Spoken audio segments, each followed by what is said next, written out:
Murder and wine. Des meurtres et du vin.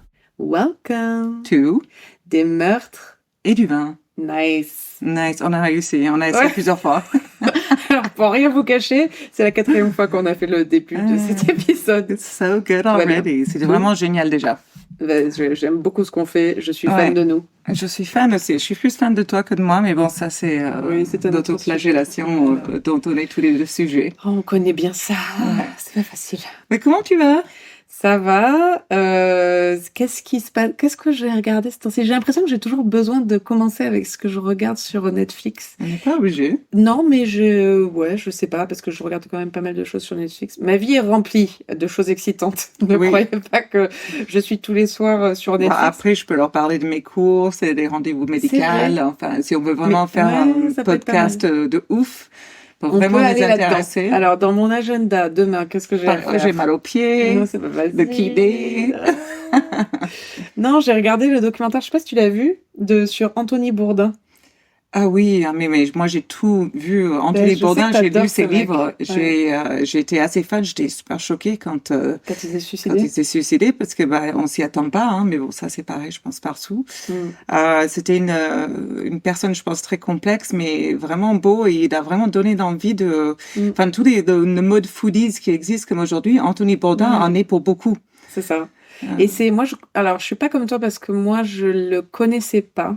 J'ai pas connu tous ces trucs. Je sais pas si c'était en France en fait. ces Il a émissions. voyagé le monde entier, a mangé partout dans Ouais, le monde. partout. Et en fait, sa philosophie, sa façon d'aborder les choses, c'était assez intéressant. C'était le punk de la cuisine, quoi. Bah, en fait, et toi, comme tu sais, parce que tu as déjà été serveuse, quand tu vas dans une cuisine ou dans un restaurant, c'est pas un endroit luxe ou comme on peut croire. Enfin, Non.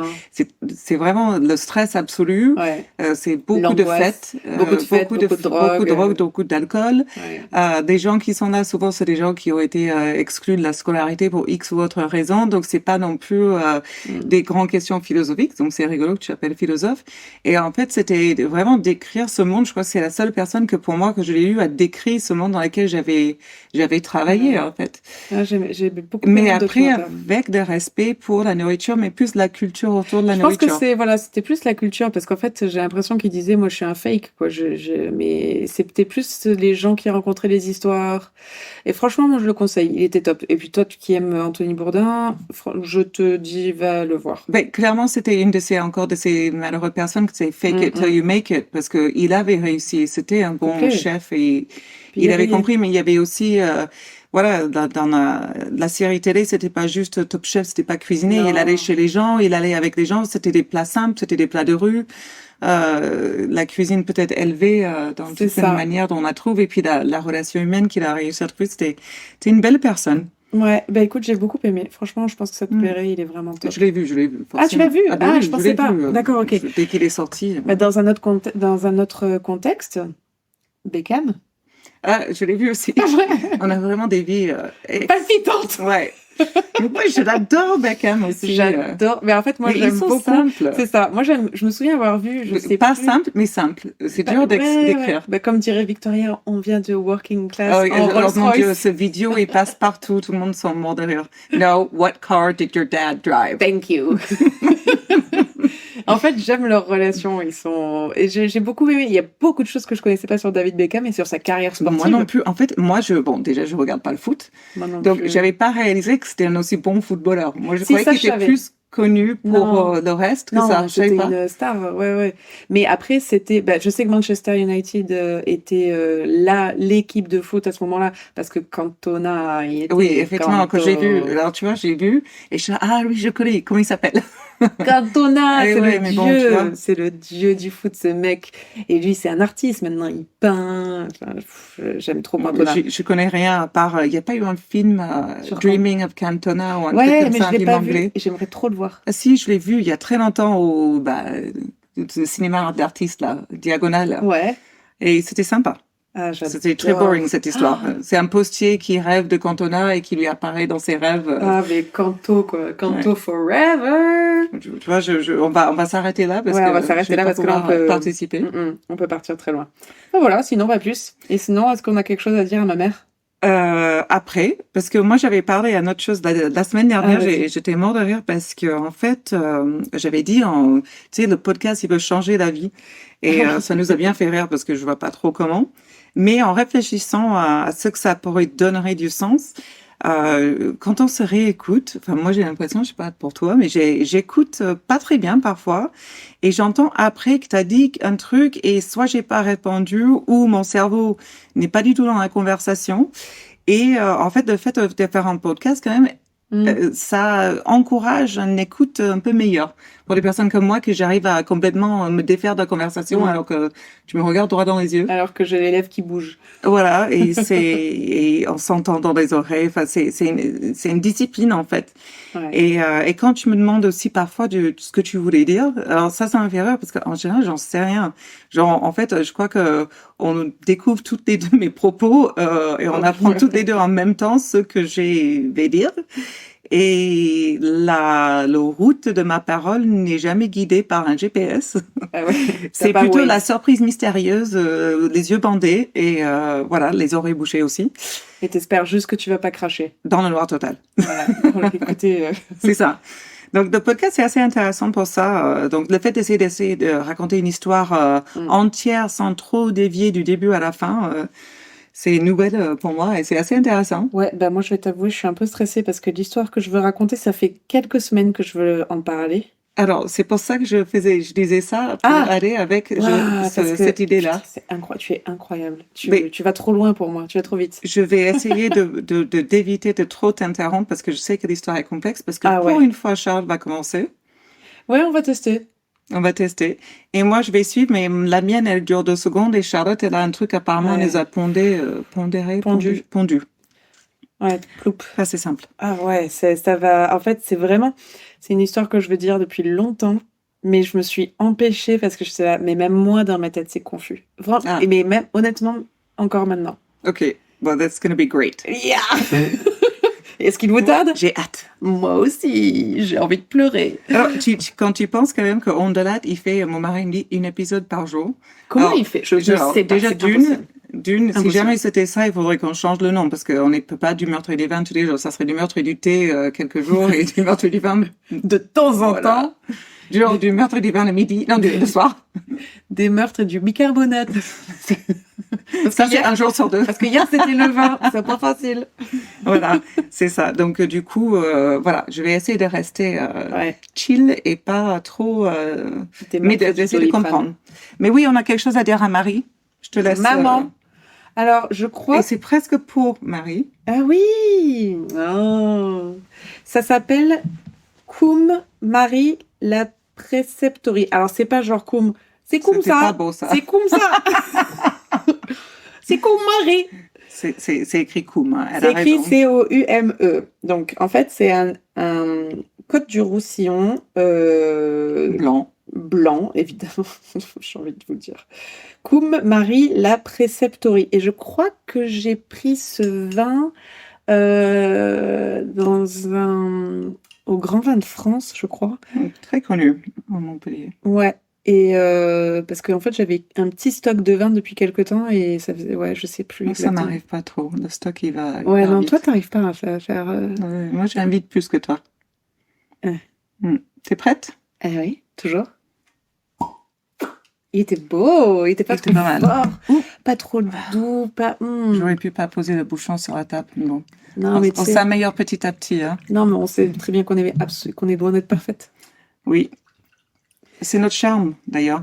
Cheers. C'est ce qu'on se dit, en tout cas. Chin. I'm ready. Oh, moi, je le suis pas, j'ai peur. Attendez, excusez-moi, il me faut du courage. T'as toute une bouteille de courage, ma belle. Il est très bon. Hyper fruité. Non, j'adore. Super. Ouh. I'm ready. Attends, j'ai failli le renverser. Ah, ça te ressemble. En plus, j'ai des glaçons. Je veux pas faire de bruit parce que je sais que Bruno a du mal avec les glaçons. Ouais, mais ça va être devant le micro, j'aime pas. D'accord. Bon. Pardon, chers auditeurs, on a un peu de mal à se mettre en place. C'est l'organisation. Si on nous payait un studio professionnel, n'est-ce pas? Non, mais il est très bien. Mon placard critique pas. Il m'a coûté cher, ce placard. Ouais, très beau. Ouais. Très beau. C'est la première fois de ma vie que j'ai un placard comme Bruno l'aime aussi. Je tiens à dire m'étonnes. qu'il l'aime énormément. Il a même pas vu, en vrai. Alors, je vais donc... je vous jure, je suis stressée, j'ai presque envie de la jeter et de parler d'Anthony Bourdain Non, et de David Beckham. épisode Israël-Palestine. Oh, bordel! Ça va être drôle, hein. C'est Non, clair. on commence même pas. Non, parce que là, on va se faire cancel, quoi qu'on dise. Ouais. Je ne m'aventure même pas là-dedans. Oh, j'ai plus de C'était batterie. ça la blague. Non, je plaisante. Ça Alors, commence bien. je vous jure, cette affaire me stresse. Parce que j'ai écouté des millions et des millions de podcasts, au moins, minimum, je n'exagère rien, sur cette affaire. En fait, je la connaissais pas déjà. De base, je la connaissais pas, alors que c'est une affaire qui dure depuis des années. Et en fait, j'ai entendu quelque chose en ligne. Je me suis dit, mais quelle est cette affaire? De quoi parlez-vous, monsieur? Google? Et je suis tombée dans un, comme on dit en anglais, dans un trou de lapin. Rabbit hole. Voilà. Et vraiment, j'en suis jamais sortie, quoi. C'était Alice, Alice. down. Down the rabbit hole. Okay. Donc, j'ai parlé des meurtres de Gilgo Beach. No idea. Ah bah, en plus, c'est à Long Island. Ah.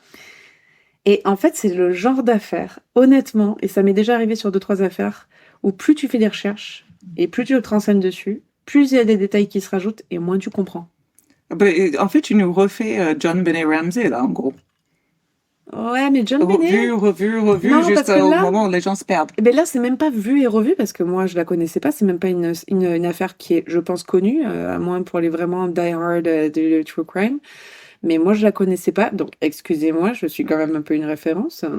Mais... Moi, je suis pas une référence, mais tu l'es, mon mari l'est. Moi, ça me parle non, mais pas. Attendez, mais bon, je vais découvrir. Non, mais là, je vais faire comme si on était des professionnels, les gars. Je vais citer des sources. Ah oui, d'accord. Okay. Ah non, mais là, je suis allée très loin. Ok, allez, let's USA Today. Ah, c'est très fiable. No. New York Times. Mieux. New York Post. Et un film. Moins mieux. Ok. Ouais, à un moment donné, c'est bien déjà. Ouais, lire, ça va un temps. J'ai aussi écouté le podcast, ça je vous le conseille parce qu'elle est beaucoup plus professionnelle que moi, Unraveled, qui parle de cette affaire d'un point de vue différent, qui est super intéressant, mais je peux pas en parler là maintenant parce que sinon il nous faudrait 2 parties. Ouais. Honnêtement. Enfin, on aurait pu, mais c'est pas prévu. Non, c'est dans un deuxième temps. Clairement pas prévu. Donc, comment je me suis intéressée à cette affaire? Donc, je vois partout sur mes abonnements aux chaînes de news criminelles. Donc, un certain Rex Uerman, donc Rex Uerman, a été arrêté et qu'il serait le soi-disant tueur en série de Long Island. Donc, c'est qui ce tueur en série? Je me dis, j'ai jamais entendu parler. Qu'est-ce qui se passe? Du coup, qu'est-ce que je fais? Je regarde quelques articles. Je tombe sur un podcast de 2020, donc Unraveled, qui explique tout en détail. Et je te jure, je me suis tapé des heures de podcast. Des heures et des heures et des heures et des heures. Donc, franchement, chers auditeurs et auditrices, j'espère être claire parce que même dans ma tête, c'est un peu confus. Anyway. Comment tout a commencé? Nous sommes, je vais faire on date là, une nuit en mai 2010. Un bébé pleure. Non, une escorte de 24 ans. Comment tu fais une escorte de 24 ans? Hey baby. There you go. Shannon Gilbert, qui travaille en binôme avec un chauffeur. En fait, elle travaille tout le temps en binôme avec un chauffeur qui lui servait aussi de... Non, lui, c'était pas le pimp. Il lui servait de sécurité et il l'amenait quand c'était un peu loin. Un pimp, il a franchement vachement d'employés. Mais maintenant, ils font plus rien les pimps, quoi. C'est tranquille, ils prennent un pourcentage et bisous. Donc, elle passe un appel de 17 minutes au 911 en hurlant « Ils veulent me tuer, ils veulent me tuer, ils veulent me tuer ». Donc, Elle passe un appel de combien de minutes? De 17 minutes. Et les flics n'arrivent pas? Alors, attends, j'y suis pas encore. Okay. Donc, je fais juste une parenthèse qui est Shannon Gilbert. Elle n'a pas forcément la structure familiale la plus équilibrée, mais... très intelligente, elle a eu son diplôme, je pense qu'il parle du bac 1 an en avance. Elle a fait quelques petits jobs pour subvenir à ses besoins, etc. Elle habite à New York, jusqu'à ce qu'elle soit contactée par une boîte d'escorte qui lui vend qu'elle peut faire 4 fois son salaire mensuel en une journée. Honnêtement, à cette époque-là, j'aurais été tentée. Alors, j'aurais jamais été... Pardon. J'ai jamais été tentée. Du tout, mais j'ai entendu dire que beaucoup de filles le sont, mais peu importe leur milieu social. Hein. Sarah, là, même maintenant, tu sais, j'ai quand même regardé pour faire envoyer des photos de mes pieds sur genre des feeds porn machin, quoi. Non! Putain, mais tu te dévoiles dans le podcast, toi, genre, des trucs, les gars, elle me dit pas en vrai, on est meilleurs amis depuis 20 ans. Mais parce que et là, c'est que dans le podcast avec vous tous qu'elle va raconter ça. Genre, Zav qui était là il y a des années de ça, pour savoir, on n'est pas dans cette situation économique maintenant, mais qui était là, mais tu peux vendre tes culottes, mais oui, c'est vrai. Ça et la bave d'escargot. Il y avait les deux options pour notre futur. Mais il est très entrepreneurial, mon mec. Bah, attends, il faut bien. Mais moi, je serais pas allée jusqu'à la culotte. Lui, alors. Ouais, mais c'est clair, il la porte, s'il faut, il y a des mecs comme ça. Pas, hein, l'odeur. Mais moi, voilà, les pieds, je peux faire, la culotte, je peux pas. Bon, bref. Donc, je peux comprendre Shannon. Donc là, on est au tout début des applications en ligne, sur le téléphone. Donc, on n'a vraiment pas... Il y avait encore des boîtes d'escorte, des agences d'escorte. Une fois qu'on a eu Craigslist, donc Craigslist, pour ceux qui connaissent pas, c'est un peu comme le Bon Coin, mais en plus glauque. C'est pas ça, c'est que c'est des annonces. Quand tu te souviens pas des journaux que tu avais en France à l'époque, tu sais, les parues vendues, oui, etc. Tu avais des petites annonces derrière de vrai. rencontres, des choses comme ça. Mais Craigslist, c'était tout ça. Le Bon Coin, il comprend pas ce type de rencontre. C'est juste la vente des objets, des voitures, etc. C'est plutôt les petites annonces sur le journal, effectivement. Voilà. Donc, elle a voulu faire sa page sur Craigslist pour se faire sa page personnelle et se faire son pactole personnel et arrêter de faire escorte. À un moment, c'était pas son but de rester. D'accord. Donc, en mai 2010, à 2h du matin, elle appelle Michael pour lui dire qu'elle a reçu un appel pour un job super bien payé à Long Island chez un certain Joe. Joe, c'est Joseph Brewer. Alors ça, c'est très dur pour les Français parce que c'est Squirrel. Ouais. Brewer. B-R-E-W-E-R. Brewer. Brewer.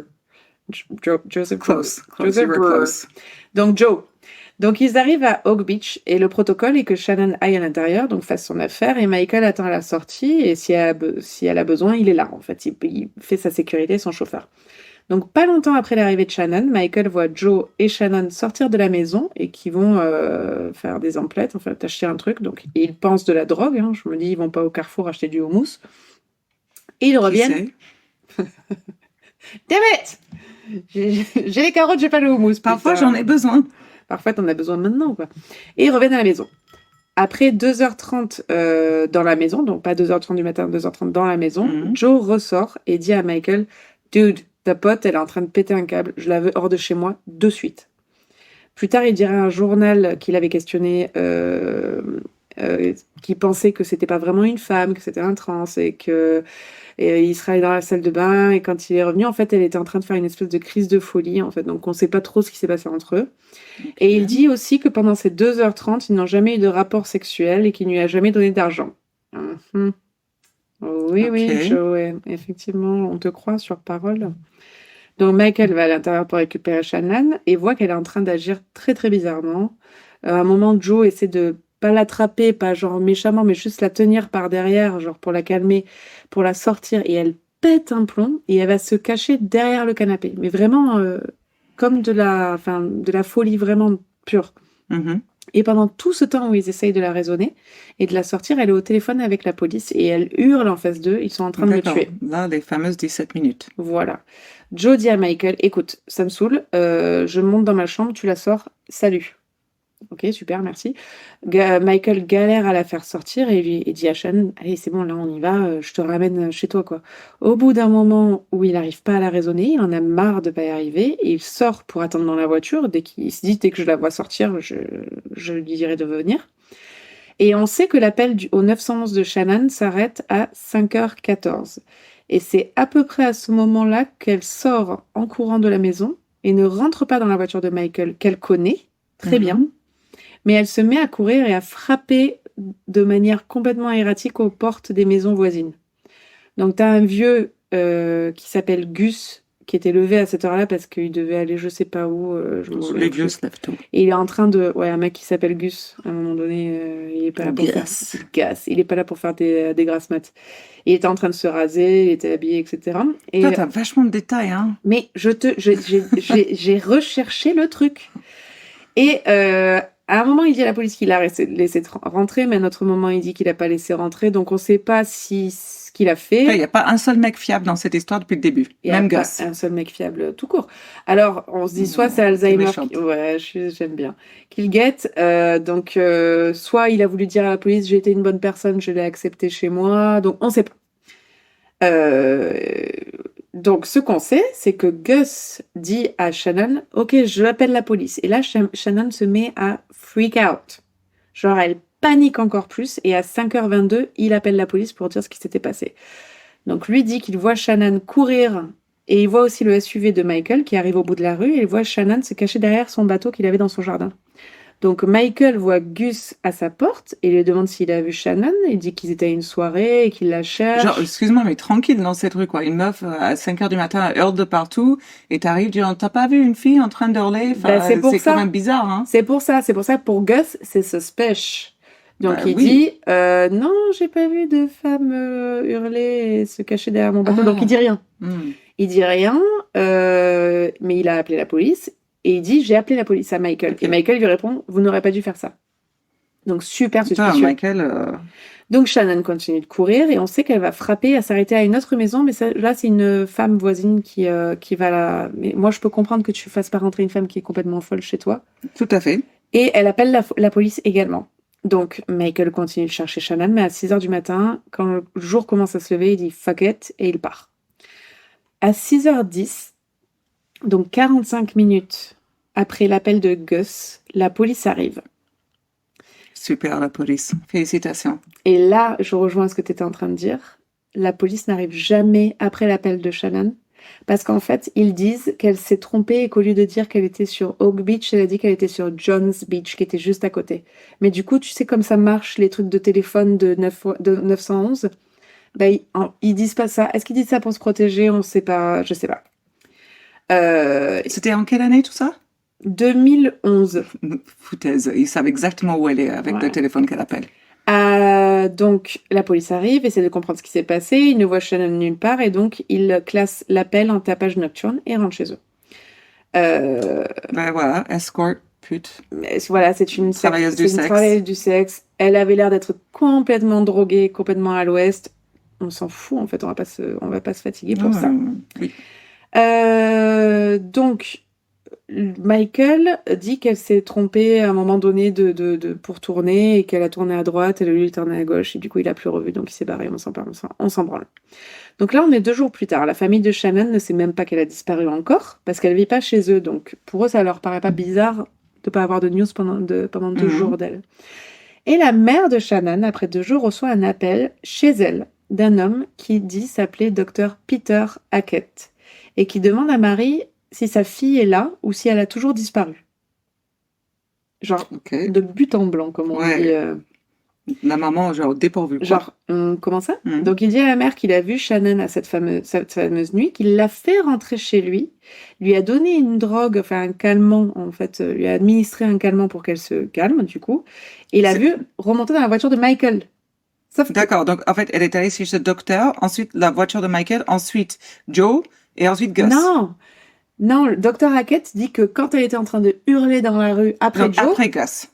Après Joe, après Gus, après ce que tu veux, qu'il l'a prise chez lui. Il lui a dit, parce qu'apparemment il prenait soin des filles. Suspicious. Là, un docteur qui dit, ouais, je l'ai fait rentrer, tu l'as pas vu, j'ai donné un truc, elle est pas là. Et elle est rentrée dans la voiture de Michael. Tu dis plus rien, t'arrêtes de parler à ce moment-là. Et il dit, et je l'ai vu rentrer dans la voiture de Michael. Ah ouais, non. Suspicious. Il y a grave. Donc, ce qu'il faut savoir, c'est que ce docteur Hackett habite juste à côté de la 2e maison qui est appelée le 911. Donc, il a dû tout voir. Marie, c'est la mère, se demande aussi comment ça se fait que ce docteur ait son numéro de téléphone. De là, il répond tout à fait qu'à chaque fois qu'il traite quelqu'un, il demande un contact d'urgence. Genre, la fille est en train de péter un plomb. Est-ce que je peux voir le numéro de téléphone de ta mère? Ah oui, bien sûr. Alors, 06 33 48. Tu connais le numéro de ma mère? Ouais. C'était mon... Ah non, si, moi, je crois que je connais pas. Je connais à part le mien, c'est tout. Je connais celui de ma sœur parce que c'est mon ancien numéro. Ah oui, mais... Facile. Et encore, je peux me tromper. Donc, il dit qu'à chaque fois qu'il traite quelqu'un, il demande un contact d'urgence, mais Marie jure à 3 millions de % que sa fille n'aurait jamais donné son numéro, mais plutôt celui de son copain. Donc, elle trouve ça très bizarre. Donc, ce jour-là, évidemment, Marie reporte la disparition de sa fille dans le New Jersey. Et comme toi, tu connais bien le système américain, le problème, c'est que le fait de reporter ce cas dans le New Jersey et pas à Oak Beach, où elle a vraiment disparu, les services de police ne vont pas faire la connexion entre l'appel de cette fille complètement paniquée et le dossier de disparition. En même temps, tu vois, je connais pas très bien le système américain dans le sens où est-ce qu'on est assez con pour dire que la mère reçoit un appel d'un médecin qui dit que j'habite ce lieu, j'ai vu la personne disparue ce soir et j'appelle, oui, effectivement, j'habite de New Jersey, mais j'appelle de New Jersey, ils peuvent pas faire la connexion alors qu'il y a quand même un témoignage. C'est absurde. Ils ont fait ce lien 4 mois plus tard. Non, mais en fait, ce qui me frustre dans les histoires, c'est ça, l'incompétence. Oh, God. Donc, tu te doutes que la police ne fait pas énormément. Je me resserre, parce que... Resserre-toi, tu vas en avoir besoin. Ne fait pas énormément d'efforts sur cette affaire parce qu'elle était escorte et majeure. Ils ont eu l'adresse donnée par la mère de là où elle avait été. Voilà. En gros, en fait, ce qu'on retrouve souvent dans ce genre d'histoire, c'est elle était escorte, elle était majeure, elle savait dans quoi elle se fourrait. En gros. Donc, quelques jours plus tard, la mère de Shannon et sa sœur se retrouvent dans le voisinage du docteur Hackett, forcément, pour poser des flyers. Et Dr. Hackett dit que c'est la première fois qu'il parle à Marie et jure sur sa vie qu'il ne l'a jamais appelée et que tout ce discours a été inventé. Alors, là, l'histoire commence à m'interpeller un truc. Il n'y a pas eu un film où c'est toute la mère qui a tout fait. Okay. Lost Girls, d'accord, ça s'appelle. Voilà, donc Lost Girls, si vous voulez regarder, c'est très intéressant. Ça parle de cette affaire et ça parle surtout de la bataille de cette mère pour retrouver sa fille. Donc, heureusement, les rapports téléphoniques ont prouvé qu'il a effectivement appelé Marie du téléphone de sa femme, du docteur Hackett, tu vois ce que je veux dire. Et pire encore, quand il l'a appelé, il n'était pas chez lui, mais dans le New Jersey, pas loin où habitait Marie. Ah mais c'est cool, la police peut prendre l'affaire. Attends. Non, en gros, ce qui se passe avec ce docteur, on n'en sait pas plus, honnêtement. Ça, c'est la fin de l'histoire du docteur? À peu près. Fuck me. Non, vraiment. Bon, je laisse Xavier pour ça. Non, pas vraiment. Voilà. Donc, je ne peux pas en dire plus sur tout ça parce qu'honnêtement, on n'en sait pas plus sur le docteur mais c'était très important, et sur l'affaire de Shannon également, mais c'était ultra important de parler de Shannon parce qu'elle va être cruciale dans ce qui suit. Okay. Donc là, on était en mai, si je me souviens bien, de ma propre affaire. Importe. Maintenant, on est en automne. Je t'aurais cru. Ouais, quoi qu'il arrive. Vu que tu n'écoutes pas. J'écoute. Apparemment. Vraiment, j'écoute. Hein. Non, je suis d'une concentration ultime. Ultime. Donc, aucune réelle recherche n'est faite pour retrouver Shannon. En fait, il y a juste un officier à un moment donné qui veut entraîner son chien renifleur et qui décide de décide de faire le tour des plages, mais vraiment juste pour l'entraîner, mais sans réel espoir. Il se dit, OK, il y a cette disparue, je vais entraîner mon chien. Et quand je dis plage, je sais pas ce qu'on pense de la plage, genre quand nous on a par exemple avec le sable et tout, c'est plutôt rempli d'herbes hautes, de boue, un peu comme des marais, tu vois, un peu vraiment pas du tout accueillant. Donc il fait ça pendant quelques semaines, et un jour son chien qui s'appelle Blue a une piste et trouve un sac en toile avec un corps décomposé dedans. Quelle chance! Incroyable. Je veux dire, l'entraînement parfait. Médaille. Là, c'est Royal Canin pour la vie. Non, mais en même temps, je veux dire, c'est pas tous les jours que tu tombes sur un corps alors que tu es un chien en train de te perfectionner, quoi. Enfin, c'est quand même cool, quoi. Là, le chien, il devait être trop content, genre. Ah ouais, genre, yes! The tail was like this. J'ai trouvé mon corps, putain, quand je vais dire à mes potos, là. Content, le chien, genre. En plus, ça sent bon, là, dedans. Et là, tout le monde se dit, on a retrouvé Shannon, enfin. Eh ben non, ce n'est pas elle, là. Mais une autre escorte qui s'appelait Melissa et qui avait disparu en juillet 2019. Ah, mais attends, on n'est pas en 2011, alors, du coup. Non.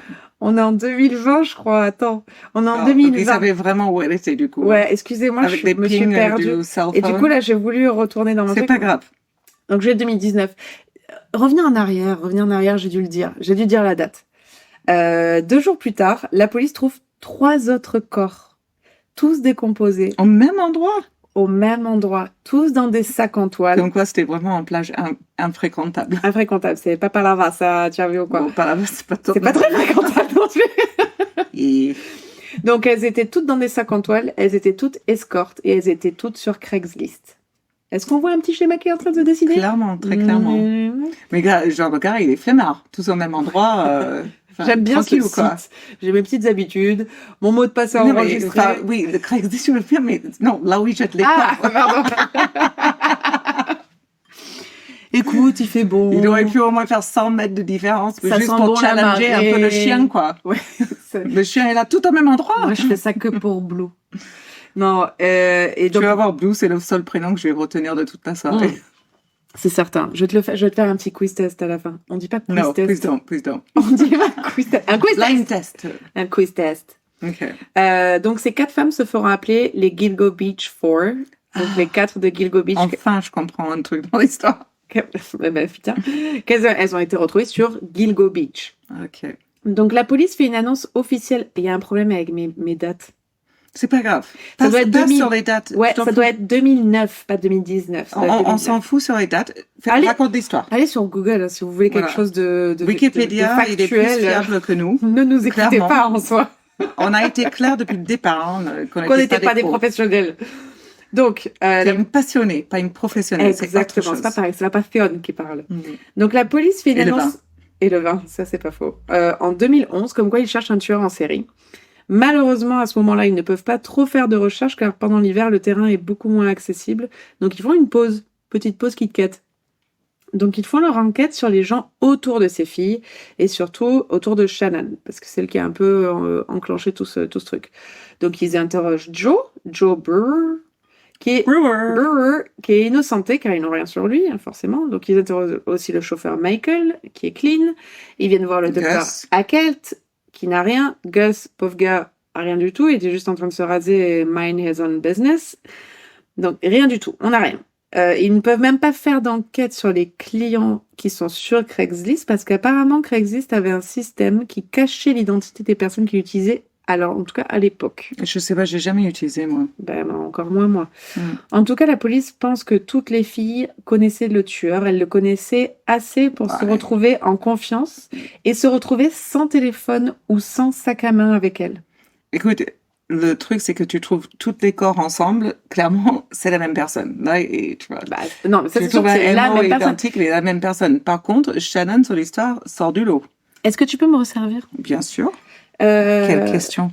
Pendant que moi, je donne la leçon numéro 145 de DMDV. On a donné genre 2 jusque-là. Hein. Tu t'avances un peu.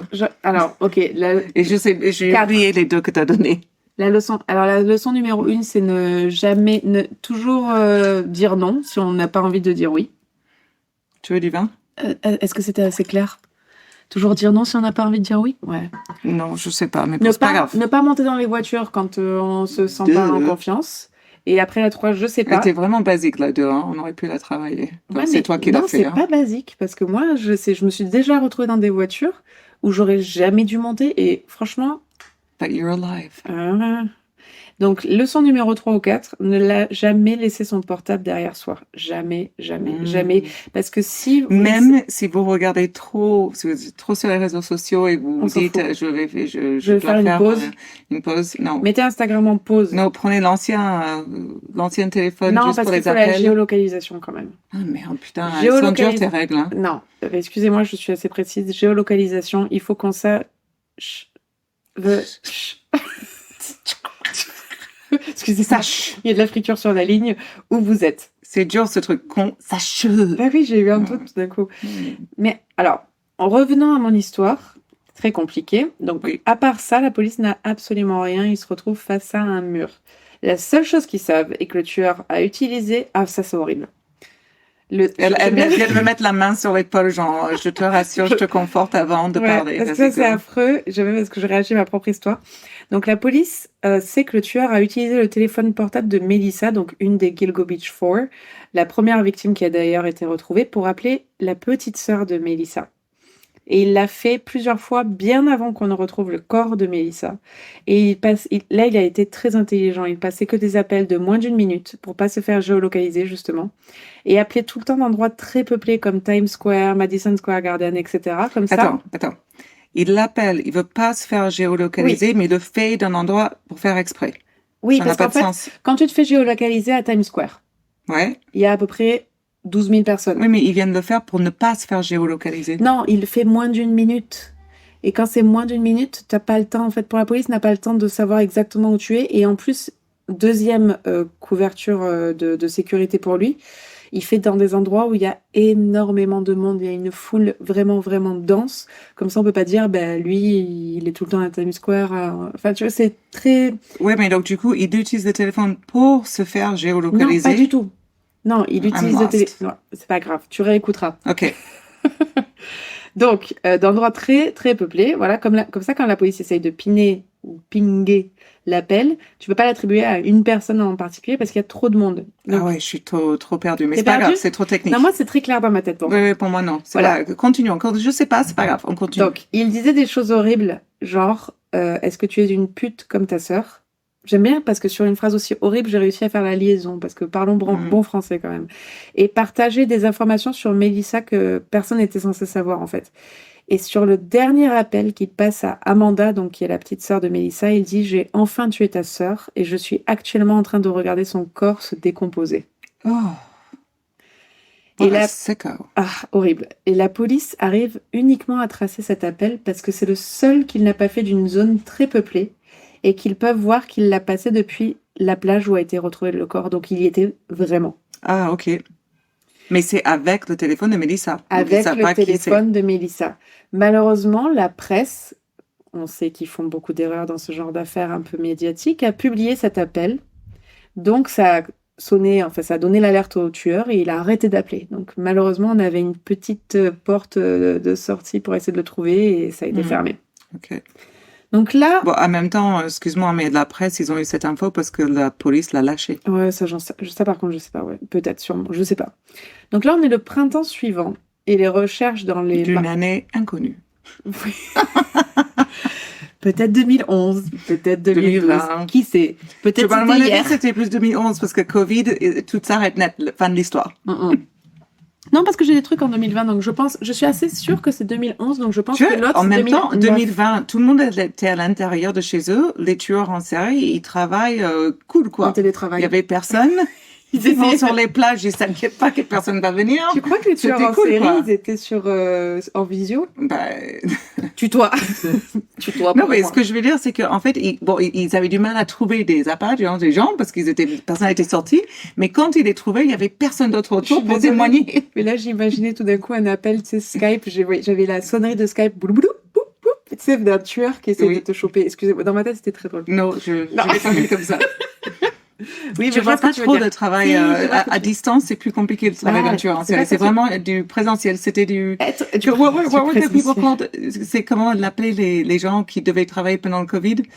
Il y avait un terme? Oui, il y avait un terme en anglais, en tout cas, on disait des gens du personnel, les besoins du personnel. Ben, les tueurs en série, c'est un peu ça, parce que. Les personnes de première nécessité. Voilà, ils peuvent pas effectuer leur travail à distance. Merde. Très important, le tueur en série. Mais c'est un métier qui est pas assez reconnu, parce que dans le sens où dans les années 80. Pas du tout. Voilà, dans les années 80, c'était très facile, tu vois, en même temps, ils ont une bonne retraite. Quand on les arrête, on les met en prison, on les garde là, on les nourrit, ils regardent la télé, ils sont tranquilles. Bien, tranquille. Ils ont une meilleure retraite que d'autres. Ils ont une salle de gym, ils ont des copains. Non, ils ont peut-être pas une salle de sport, mais ils peuvent marcher dans la cour 1 heure par jour. Et ça, c'est cool. Ouais, c'est déjà cool. Ça. Ah, franchement. Merci Macron. Et partout, ça. Thank you, Obama. C'est juste pas dans certains pays, mais on n'est pas en Chine, on est quand même. J'ai lancé la polémique. Là. Et je pense que dans la polémique, dire que les prisons en Chine sont pas de bon standing, non, je pense qu'on n'est pas trop. Je suis pas trop loin. Donc là, on est en mars 2011. Et je suis sûre que je suis sûre de ça. Je suis sûre que je suis sûre. Voilà. That's cool. La police trouve un crâne, une main et un avant-bras. Potato head. Oh, yeah. Comment t'appelles ça en français? Mais il trouve pas la patate. Le monsieur patate. Oui. Proche de Gilgo Beach, mais pas sur Gilgo Beach. Donc il le lie au tueur de Gilgo Beach, mais c'est quand même assez différent. Fucking flemmard de tueur en série. Parce qu'en fait, c'est assez différent. Elle est pas dans un sac en toile. Elle n'est pas alignée avec les autres de Gilgo Beach et elle est quand même, détail important, démembrée. Donc ils font des analyses et ils ont un match sur un torse qui avait été retrouvé en 2003 à Manneville. Okay. Et là, on est en mars 2011. Tout ça, je suis sûre. Commencez pas à douter de ma parole, parce que ça va pas. Moi, je fais compréhension. Là, je vous regarde très droit dans les yeux. Donc, il retrouve qu'elle s'appelle Jessica Taylor, qui était aussi une escorte, qui a utilisé Craigslist pour ses services. Donc, la police continue de chercher et retrouve en avril 2011, donc un mois plus tard. J'aime bien comme maintenant, j'essaie d'être précise sur les dates. Ouais. Un mois plus tard, exactement. On s'en fout, en fait. Exactement 28 jours suivant. Il y a 31 jours au mois d'avril. Voilà. Donc, attention. Oh putain, no, it's 30 days. Fast math. Non, 30. 30 ou 31? 30 days has September, April, June, 30. Ouais. Pendant longtemps, ces parties de corps n'avaient pas pu être identifiées, mais on les appelait la Jane Doe de Manville, en fait. Et du coup, ça a été identifié en 2011. Mais elle a été démembrée, on voit qu'elle a été coupée parce qu'en même temps, encore, là, du 2003 jusqu'en 2011, il y a plein de manières dont ça a pu être démembré et partagé. Enfin, des chiens, un animal. Non, c'est vraiment démembré. Démembré, ok. Démembré, coupé. Donc, en 2020, avec les avancées technologiques en ADN, et puis ils avaient le temps, c'était 2020, la police a pu faire un portrait généalogique qui a permis aux forces de l'ordre de cibler la famille, on va dire, proche ou éloignée de cette victime. Et ils ont frappé aux portes, interviewé tout le monde et récupéré de l'ADN. Et ils ont pu l'identifier comme étant Valérie Mack. Donc ça, c'était un autre torse qui a été retrouvé. Donc il y avait deux torses. Je récupère le truc. Jessica Taylor et Valérie Mack. Ok. Encore? Ok, son premier mot, c'était décortiquer. Attends, on sait pas. On sait pas. Okay. Et tu vas voir à la fin. Et un peu plus loin sur Oak Beach, parce qu'en fait, il faut voir que c'est Johns Beach sur la gauche quand tu regardes Long Island. Gilgo Beach et Oak Beach sur la droite. Je vais poster sur Instagram la carte de là où ont été trouvés les corps. Parce qu'on est un podcast de géographie là ce soir. Donc il y a un fleuve qui coule au milieu. Non, et c'est parce que faut vraiment se voir parce qu'en fait sur ce territoire, ils ont effectivement été retrouvés un petit peu éloigné, mais au final, c'était pas si éloigné que ça, et c'est vraiment des groupements de corps, quoi. Oui, puis en soi, le profil des femmes retrouvées est identique, donc forcément, les meurtres sont liés. Bah c'est une bonne chose que tu me dis ça, parce que j'avais oublié de le préciser. I'm always super smart that way. I know, I love you. Parce qu'en fait, c'était que des femmes qui étaient plutôt petites, comme on dit en anglais, vraiment menues, plutôt petite en taille, plutôt menue, et c'est ça qui, moi, parce qu'à un moment donné, je vais en parler plus tard, la police pensait qu'il y avait plusieurs tueurs. Moi, je pense que c'était qu'un seul, parce que quand tu choisis des victimes qui ont la même stature vraiment frêle et légère, on va dire, à transporter, c'est que en général, il est tout seul. Excuse-moi, juste pour qu'on soit clair, tu fais chier, ça veut dire qu'on connaît pas encore le tueur? Mais si. Attends. Alors, après, ça, je sais pas si c'est lui ou pas, mais attends, je vais te dire plus tard. Attendez, une petite gorgée, s'il vous plaît. Oui, c'est normal, t'as soif. Ça et sèche. Un peu plus loin, donc sur Oak Beach, comme je disais, sur la droite, quand tu regardes, voilà, il trouve deux corps encore. Donc un qui est un jeune homme asiatique habillé en femme, qui est intact, et qui n'ont toujours pas, à ce jour, réussi à identifier. Il trouve aussi le corps d'une enfant entre 1 et 3 ans, malheureusement. Ça colle pas trop tout ça. En fait, c'est là où moi enfin bon bref, je vais en parler plus tard. Puis de nouveau, deux corps sont trouvés dans le comté de Nassau County. Oui, mais il y a une sacrée quantité de corps quand même. Hein. C'est pour ça que je vous disais que j'étais très stressée de cette histoire parce que c'est un sac de nœuds. C'est vraiment... Donc là, dans le comté de Nassau, dans Nassau County, il y a une femme non identifiée dont certains morceaux de corps ont été matchés, qui avaient été retrouvés en 1996. Ah ouais, donc on remonte un peu. C'est un bordel. Cette histoire est un bordel sans nom. Et une femme non identifiée avec un tatouage d'une pêche sur la poitrine qui a plus tard été révélé qu'elle était la mère de l'enfant. Ah, ok. Mais ils n'ont pas été retrouvés ensemble. Ok. En gros, quand on regarde sur une carte, voilà, s'ils sont, comme je vous disais, ils sont pas éloignés, mais c'est 3 sites différents avec des corps regroupés. Ok.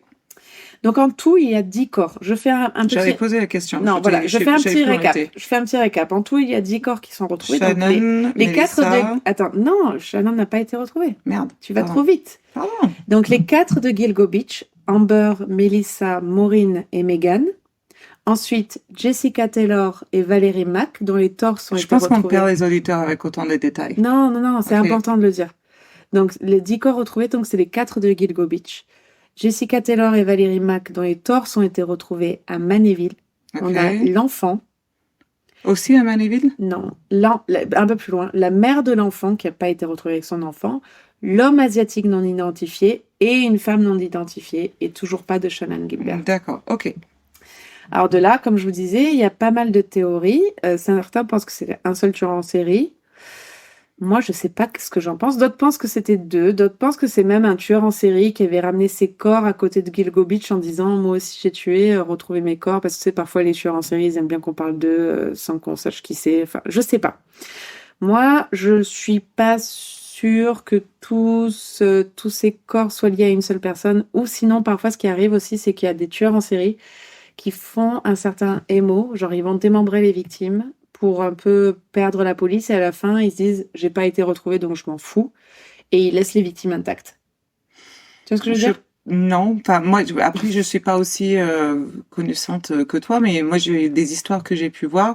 Ils ont un MO qui perfectionne au fur et à mesure des meurtres et ils peuvent pas lâcher cette MO. Enfin Alors que souvent, c'est une rituel la tuerie et forcément s'ils ont pas trouvé au premier, au deuxième, au troisième, ils deviennent beaucoup plus libres et ils finissent par se faire attraper parce que en fait à un moment ils lâchent un peu l'affaire, c'est ça. se pensant trop intelligents.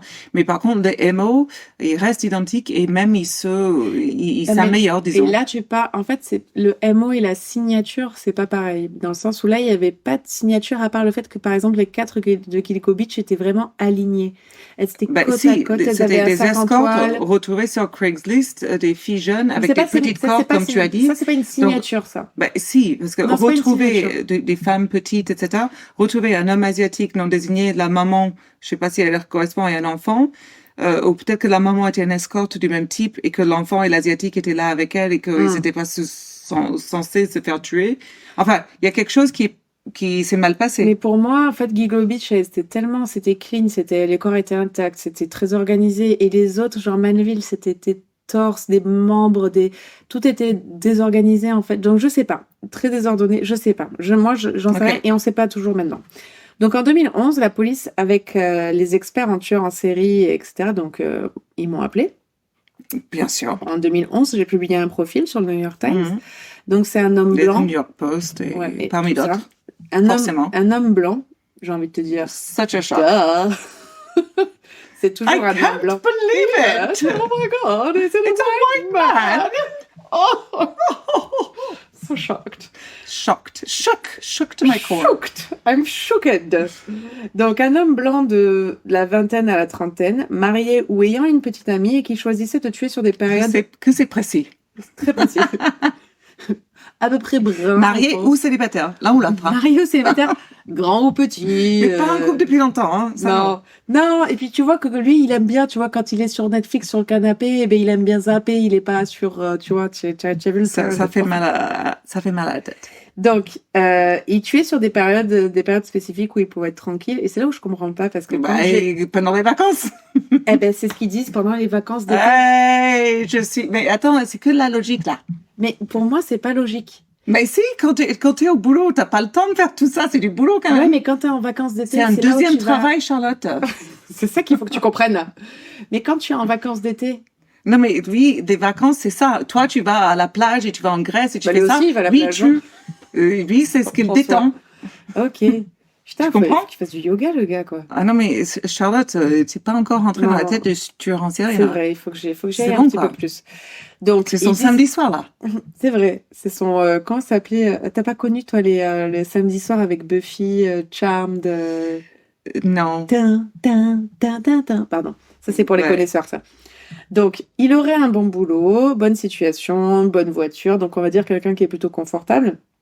Un portrait qui est plutôt classique en soi, genre il n'y a rien qui sort de l'ordinaire.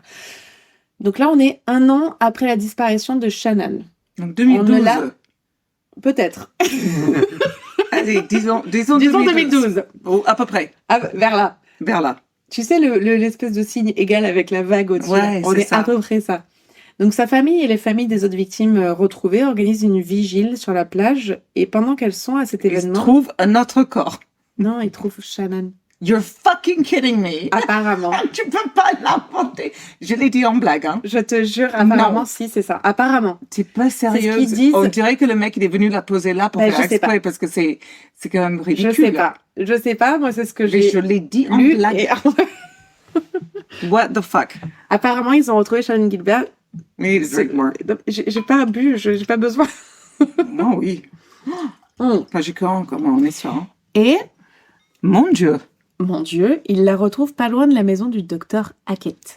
Il y a 2 secondes, j'ai failli revenir sur le docteur, mais j'ai oublié son nom. Parce que c'est douche quand même. La police, dis-toi, la police emmène même la famille sur le porche même du docteur Hackett pour observer... Le porche, la voiture ou la terrasse? Non, la terrasse, pardon. Ouais.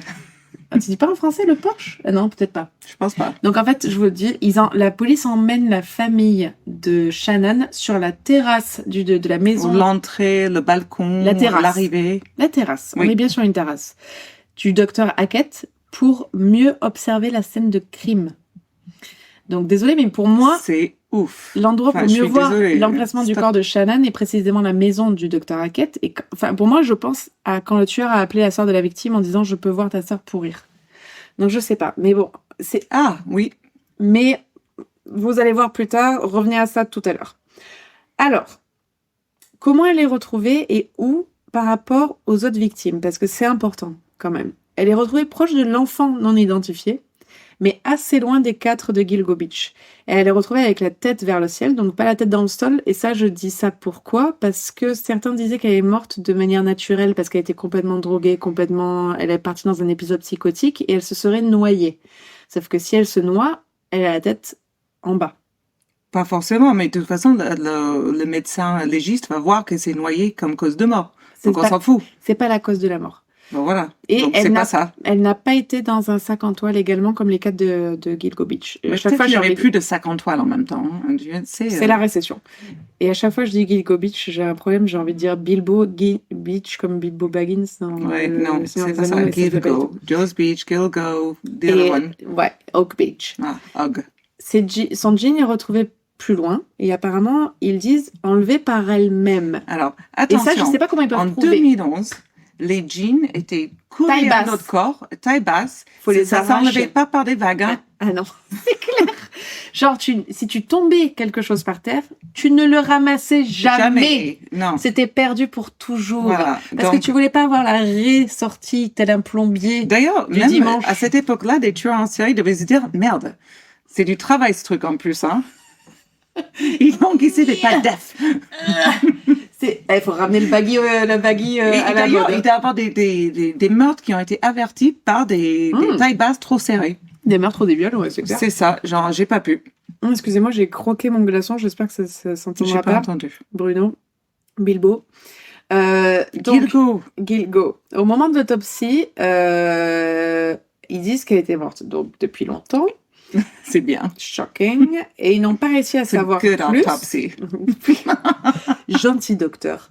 Mais ils disent que comme elle souffrait de schizophrénie avec la...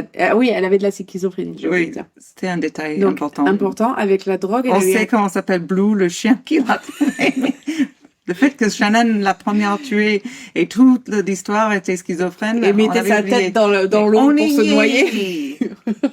Et elle a eu un épisode psychotique avec le froid qui est là-bas, elle est morte à cause des éléments. Moi, j'y crois pas, mais bon, ça c'est autre chose. Mon avis, n'importe peu, n'est-ce pas? Donc en 2012, je suis sûre de cette date, sa mort est classée accidentelle. Même s'il lui manque un tout petit os qui a été endommagé, cette blessure en général est consistante avec un étranglement. Excusez-moi, mais bon, moi je trouve que c'est important quand même. Hein. Oui, je trouve que c'est un détail important. Hein. Parmi tous les détails que tu as racontés, c'est important. Voilà, merci.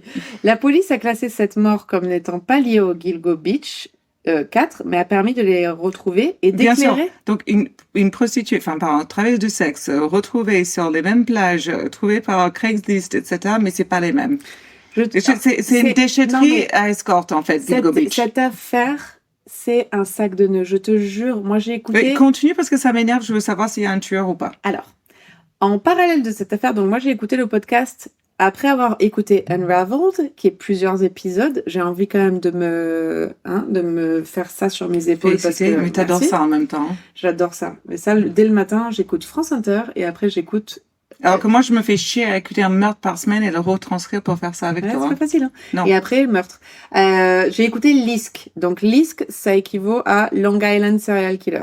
C'est en plusieurs épisodes et c'est clairement plus travaillé que ce que je suis en train de faire maintenant. Et il parle de la corruption qui est assez particulière de la police de ce comté et des vices du boss de la police.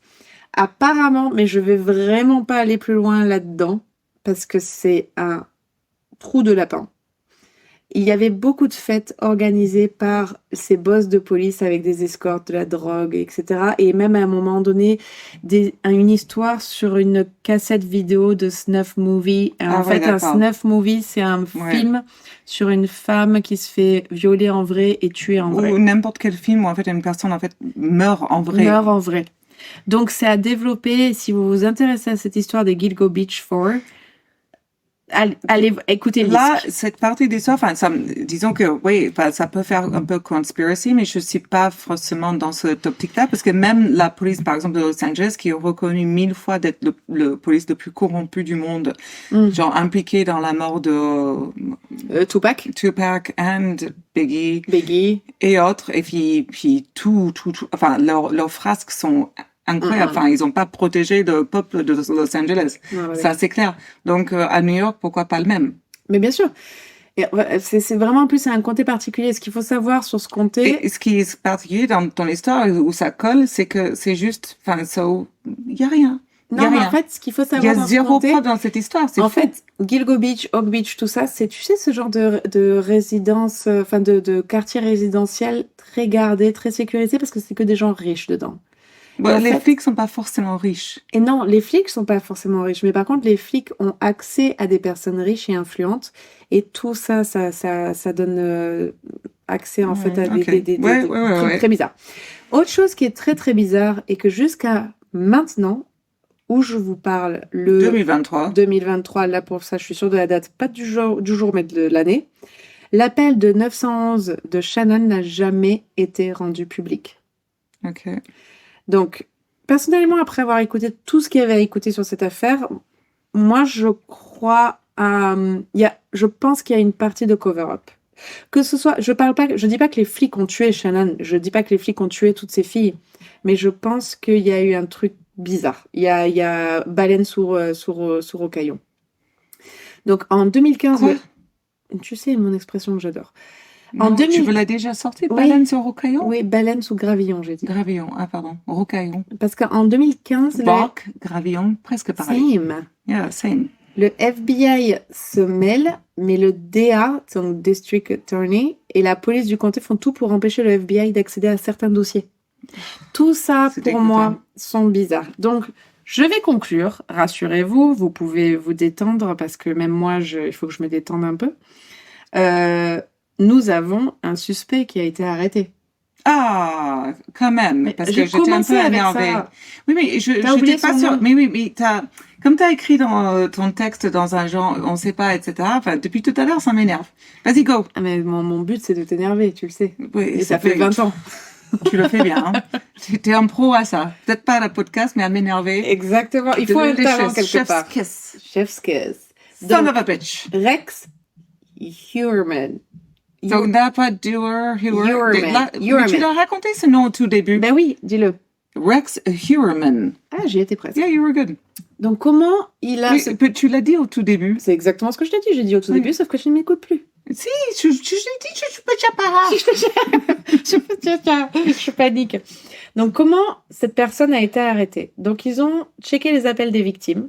Toutes ont été appelées d'un burner phone. Donc, un burner phone, c'est ce téléphone qu'on achète dans n'importe quel truc aux États-Unis. Et on n'a même pas besoin d'avoir une adresse mail pour s'identifier ou un nom. Moi, je peux acheter un burner phone et dire que je m'appelle C'est une carte SIM anonyme. Voilà, Robert Pichoum. Voilà. Et Robert Pichoum, je peux appeler de qui je Je veux. t'appellerai pas comme ça de si ce nom. c'était anonyme. Je choisirais autre chose. Call me Bob. Et donc, Barbario. oui, d'un burner phone qui était sur Downtown Manhattan. Donc, Manhattan, downtown. En centre-ville. Voilà, comment tu dis. Et de Massapequa. Ah, Massapequa. Massapequa. C'est un truc indien à New York. Voilà. Un témoin a vu une victime monter dans un pick-up Chevrolet. Donc, ils ont forcément regardé tous les pick-up Chevrolet qu'il y avait dans ce coin-là, Manhattan et Il devait en Massapequa. avoir une sacrée quantité. Bah, Hein. il devait y en avoir énormément. Et aussi, un cheveu a été retrouvé sur le corps d'une victime qui a été identifié comme appartenant. Alors, j'ai deux options. Parce que j'ai un article qui disait que ce cheveu appartenait à un homme et d'autres études que j'ai fait disaient que ça appartenait à la femme de ce mec. Donc, je sais pas. Donc, après des longs mois de recherche grâce aux appels téléphoniques, grâce au ciblage des antennes téléphoniques, etc., ils ont ciblé un peu plus cet homme qui avait fait des achats aux endroits où les appels du burner ont été faits. Puis, ils ont récupéré dans sa poubelle une croûte de pizza chez lui. Et ils ont fait un test ADN qui a matché avec de l'ADN qui avait été retrouvé sur un corps des victimes. OK. Donc, Mais ce sont des escortes, donc il Oui. doit y avoir une certaine quantité d'ADN masculin sur Ah oui. les corps. bien sûr. Mais pour Et ça peut arranger. Alors moi, j'ai pas vu, je vais pas dire de bêtises, mais je n'ai pas vu, en tout cas dans moi, les dernières recherches, que son ADN avait été retrouvé sur toutes les victimes. Là, je sais que, donc Rex Schuerman, qui c'est? C'est un architecte de 59 ans. Donc il a été arrêté. Pour l'instant, il est arrêté pour le meurtre de juste 3 des Gilgofor. Pourquoi 3? Je sais pas. OK. Honnêtement, je sais pas. Faudrait que je fasse plus de recherches, mais Sérieusement, même moi, j'ai envie que t'arrêtes. qui a le temps? Qui a le temps pour ça? Nobody. Non, merci. Donc voilà, il est suspect. Pour l'instant, il n'a pas été jugé. Il a été interpellé donc à la sortie de son boulot, je crois, mais il n'a pas été jugé. Donc là, c'est en attente. TBC, comme on dit. J'aime vraiment pas cette histoire. Hein. Mais moi, je pense To que be continued. TBC. TBC, to be continued. À être voir plus continué. tard. À voir plus tard. Comme tu sais, dans les cartoons de la Tex Avery. Et en fait, C'est toujours la même fin dans le Tex Avery. Hein. ouais, pour moi, Rex Schuerman fait partie à mon avis, des morts de certaines victimes. Mais pour moi, et on verra plus tard, mais à mon avis, on ne le saura jamais, les Gilgofor et toutes ces personnes, toutes ces victimes qui ont été retrouvées, il y a quelque chose de plus profond qui implique la police de ces comtés. Et je n'en dirai pas plus parce que déjà, je pense que vous avez dû faire pause et revenir en arrière 18 fois. Donc j'en suis désolée, mais J'ai pas eu cet avantage. cette chance. Mais allez voir l'histoire du Long Island serial killer, donc Lisk, et Gilgofor, les Gilgo Beach Murders. C'est fascinant, mais en même temps, ça fuck with your head. Je sais Ouais, plus où mais j'en en suis. fait, c'est comme tu fais à chaque fois. Moi, je déteste les histoires. Je te l'ai dit la dernière fois, on avait fait un deal. Enfin, tu l'avais pas accepté, comme quoi. Non. Les histoires qui sont pas terminées, c'est pas agréable. dur, c'est très dur. Ça me fait chier. C'est terminé en soi, dans le sens où quelqu'un a été arrêté, mais on ne Mais sait pas si heureusement c'est lui. que vous avez mon histoire encore. Voilà. Et là, moi, ce que j'ai envie de dire, donc mon histoire est terminée, merci, bisous, au revoir. Non, il y a encore le mien, connasse. Mais non, c'est pas ça. C'est ce que j'allais dire, c'est que maintenant, vous allez avoir la chance d'entendre Sarah en qui a- deuxième partie. en deuxième partie, Qui a bu. un peu plus bu que d'habitude, Non, même que d'habitude, mais normalement, je parle pas à la fin. et ça va être Are you ready? Are you ready? Here we go. I taught that to Max. Say, are you ready to rumble? Are Il me you dit, ready c'est quoi to rumble? rumble? Je dis me battre. Il me dit, j'ai pas envie de me battre. Je dis, ben, c'est bien, chérie. Il a jamais vu de match de boxe, ton fils américain? Ben non, t'as jamais vu un truc de Match de boxe, boxe toi? avec, bien sûr. Moi, j'ai jamais regardé. Et moi, quand Enfin, j'étais petite, je regardais même le. mais toi, t'es bizarre. Lui, il est normal. Enfin, je lui montre pas ça, quoi. Bref, si je Anyway. lui ai montré des gens en tuba, là, qui sont dead. Et tu sais ce que j'ai regardé? Je fais une petite. Oui, d'ailleurs, ce documentaire, tu n'aurais jamais dû. Non, me non, on montrer. revient pas dessus. Non. Et tu sais ce que j'ai vu la dernière fois Non. quand je regardais d'où on nous écoutait? On nous écoute beaucoup du Canada. Oui, j'ai vu aussi, ouais. Donc, Mais comment... des Québécois. Québécois! Moi, Non, je pas vous du tout. comprends pas, hein, mais vous, si vous me comprenez, tant mieux. Hein. Calice de calice, va. Are you Et ready? tu sais qu'en québécois, tu sais comment on dit les couilles? Les cocognettes, Les gosses. les gosses. Ah! Mais moi, j'ai beaucoup de gosses, hein, à la maison. Oui, c'est clair. Allez. Moi, je vous raconte l'histoire de Jerry Santoro, nom complet Geraldine Twerdy Santoro. J'ai rien compris. Tu fais Je beaucoup trop vous bien l'accent raconte américain. l'histoire de Jerry Santoro. Merci. Ça va mieux? Beaucoup mieux. C'est horrible. C'est comme Alexa, il faut être très précis. Très précis. Alors, c'est une femme, elle est née en 1935 au Connecticut, aux États-Unis. Elle s'est mariée avec Sam Santoro en 1953 et s'est séparée en 1963. Pourquoi tu fais une voix de Et je ne sais pas, 36-15? je sais pas. C'est ça l'alcool, hein. Calme-toi, toi. Tu te sens sulfureuse? Non, pas du tout, vraiment pas. Alors, je peux revenir à mon histoire, t'es casse-couille, hein, parce que moi, j'ai pas Moi, mon pêché au histoire- tien avec des détails de Moi- ouf, là, de merde, de blue, de gueuse, Mais etc. ça m'a tellement perturbée que j'ai beaucoup bu et du coup, je vais Je être raconte une insupportable. histoire qui dure 2 secondes et l'autre conne, là, c'est bon. On y va? On y va. OK. Je dirais. I do love you still, no matter what. I love you. Alors, Santoro, Géraldine, je vais l'appeler, parce que là, ils l'ont appelé Santoro et j'ai utilisé ChatGPT parce que ça me facilite le travail, là. Donc, Géraldine a été élevée avec 14 frères et sœurs. Comme Céline Dion. C'est vrai? Autant? Je crois qu'ils sont 11 ou 13, ouais. Ah, oui, donc pas 14. Quand même, 14, c'est... Moi, je suis 8, c'est déjà un truc. 14, c'est bouffe. 14, on connaît pas le... Sur une ferme d'une famille ukrainienne-américaine à Coventry, au Connecticut. Donc, c'est un peu au même endroit que Charlotte, mais sans les plages. Elle était décrite par ceux qui la connaissaient comme une femme qui aimait s'amuser et libre d'esprit. À l'âge de 18 ans, elle a épousé Sam Santoro, d'où le nom de famille, et quelques semaines après l'avoir rencontré, à un arrêt de bus, le couple se marie et ils auront 2 filles ensemble. Okay. Tu suis jusque-là? Il faut que je réagisse? Non, pas du tout. 2 filles? Quelle chance. Tu dois encore boire, je sais pas pourquoi, parce que je suis pas du tout assoiffée. En 1963, la violence domestique a poussé Géraldine à quitter son mari. Et donc, elle et ses filles sont retournées dans la maison de son enfance. Elle retrouve un emploi dans une école où elle rencontre un autre employé qui s'appelle Clyde Dixon. Et les deux commencent une liaison extra-conjugale, puisque bien. Dixon, lui aussi, est marié. Et puis en même temps, il s'appelle Dick Son. Yeah, but that's not what's going to happen. Okay. Et donc, Géraldine, par contre, tombe enceinte à la suite de cette relation. Donc, son mari Sam, apparemment, était parti et il lui annonce que de la Californie, ils vont rendre visite à ses filles. Et là, Géraldine, en fait, elle se dit, elle craint pour sa vie. Il revient la voir, elle est enceinte, elle est toujours mariée. C'est les années 60. Mm-hmm. Donc, dans le juin 1964, 6 mois et demi de grossesse, elle et Dixon se sont enregistrés dans un hôtel, motel, c'est un moins cher et plus merdique qu'un hôtel, à Norwich, au Connecticut, sous des faux noms. Leur intention est de pratiquer un avortement autonome en utilisant des instruments chirurgicaux et un manuel que lui avait obtenu d'un collègue à l'école où ils travaillent tous les deux. Quelle horreur. Cependant, là, Géraldine a commencé à saigner. Lui, il fuit le motel. Elle est décédée à l'âge de 28 ans. Son corps a été découvert par la femme de ménage le lendemain. Donc, lui, appréhendé 3 jours plus tard, il a été inculpé pour homicide involontaire et conspiration en vue de pratiquer un avortement et condamné à 1 an et 1 jour de prison. Des policiers qui ont travaillé sur l'affaire ont qualifié cette peine de négligeable.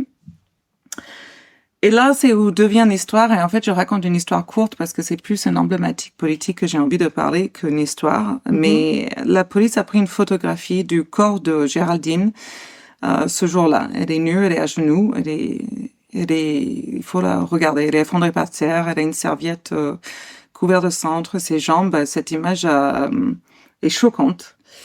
Et elle a été publiée dans un magazine Miss en 1973, donc quand même presque 10 ans après sa mort. Et apparemment, elle est devenue le droit un symbole en faveur de l'avortement, mais moi, j'avais jamais vu cette photo avant. Et en fait, l'idée, c'était des gens, ce qui est complètement vrai, que pratiquer un avortement sans les professionnels est dangereux. On est d'accord. Ça, c'est sûr. Donc, c'est Leona Gordon, qui est la sœur de Géraldine, qui a vu la photo dans la magazine Miss et qui a reconnu sa sœur. Wow. Ouais. Elle et la famille de Géraldine avaient été informées que Géraldine avait été décédée dans un accident de voiture. Et c'est ce qu'elles ont cru jusqu'à ce qu'elles ont vu la photo. Quelle horreur. Ouais. Quelle horreur. Donc, en 1995, une réalisatrice va faire un film sur la sœur de Jerry et Géraldine et parler de cette film. Et moi, j'ai pas réussi à trouver ce film sur Internet. Mais bon, apparemment, il existe si vous arrivez à le trouver. Et cette photo est encore utilisée. En fait, c'est cette photo-là et la fin de mon histoire, pas du tout gay et pas drôle. Et donc, on rigole pas du tout pour une fois. Qu'on mettra pas sur notre Instagram. Enfin, tu mettras pas parce que cette photo, vous pouvez aller la chercher vous-même. Jerry Santoro. Et en fait, c'est plus un lien avec encore le système de santé américain qui vient d'interdire l'avortement chez tant de femmes et tant de personnes. Et que j'équivaut ça à un meurtre en soi. Parce qu'il y en aura d'autres. Et on le sait. Mais ça, c'est sûr, c'est fini? C'est fini, c'est tous les soirs. Je t'avais dit qu'il était court. Ouais, Voilà, donc là, en même temps, tant son mieux, mec parce que... a été emprisonné, alors que je lui vaux pas l'erreur. Je lui vaux Non. l'erreur d'être un peu faible et d'être parti en courant, au lieu de chercher à sauver sa vie.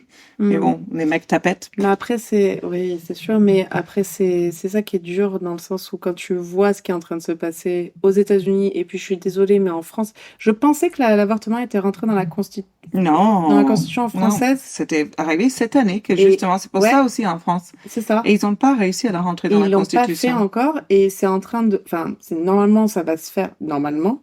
Mais en fait, moi, je suis désolée. En France, on pense qu'on est quand même un pays qui Je est pense que la vachement- France commence à voir qu'on n'est pas à l'abri de l'extrême Bien droite. sûr que non. Mais bien sûr que non. On sait très bien que ça va arriver et on sait très bien ce qui se passe. Et je suis désolée, même si Marine est au pouvoir, elle n'est pas non plus ultra féministe. Et c'est moi. Marine est loin d'être féministe. Voilà. Elle n'a rien à voir. Moi, quand j'ai regardé La Servante écarlate, parce que je le dis en français parce qu'en anglais je On suis. parle encore de Margaret Atwood, j'adore. Voilà. On est d'accord. Il va falloir qu'on crée un groupe de fans qui vont découvrir Margaret Atwood par nous. Ça serait assez sympa. Ouais. Lisez Margaret Atwood parce que c'est vraiment J'ai fantastique. quasiment tout lu, donc si vous voulez en discuter. Voilà. Et Go. La Servante écarlate, donc la série. Qui est la seule livre que j'ai pas lu. C'est vrai? Mais j'ai vu la série. Ah, je savais mais pas. j'ai lu tous les autres. Et c'est la série que vous connaissez, donc qui est super connue, qui est génialissime. Topissime. Donc c'est un livre de cette femme. Et pour moi, en fait, c'est la seule série, et pourtant je regarde des trucs qui sont très très gore et très Dystopiens. dérangeants. Voilà. Et ça, en fait, le fait que ce soit une dystopie, le fait que ce soit possible, et moi en tant que femme, j'ai vraiment vraiment eu du mal à regarder cette série. C'était très très difficile. Et pour moi, l'avortement, c'est quelque chose qui est tellement important. Enfin, tu vois, moi, j'ai eu Bien des sûr, c'est un droit avortements. humain. Je